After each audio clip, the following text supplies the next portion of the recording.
I greet you in Jesus' precious name. It is Tuesday morning, the 12th of November, 2024, and this is your friend, Angus Buchen, with a thought for the day.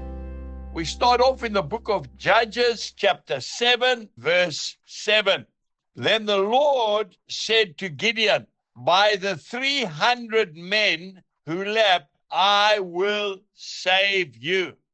And then we go straight to the Gospel of Matthew, chapter 26, verse 56.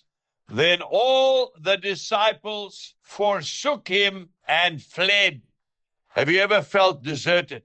Oh, well, go to Jesus. He understands. Have you ever felt that everybody's left you?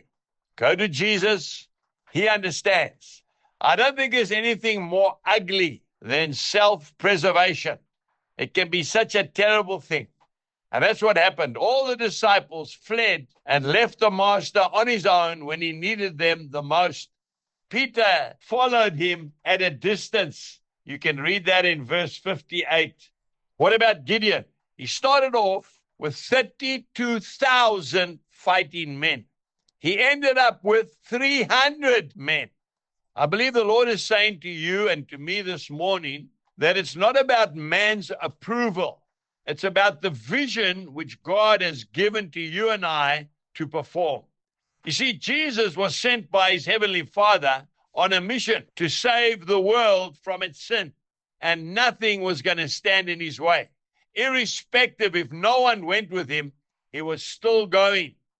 If we are depending on man's support, if we are depending on man's approval, we will be sorely disappointed.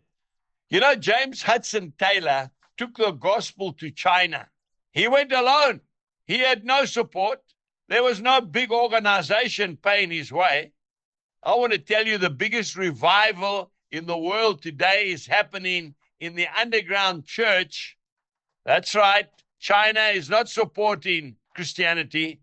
Something like 60 million believing Christians and counting. One man. He got no support, but God gave him a vision. What about William Carey? William Carey went to the board. He said, I believe we need to go and take the gospel to India. Some of the long gray beards stood up and said, listen, if India needs to be saved, God will do it. He doesn't need you. Can you believe it? That didn't stop William Carey. He went to India. He translated the Bible from English into all the major Indian languages. A man that was on a mission. Make sure today that you have a clear word from God for whatever mission you want to accomplish, and then go for it.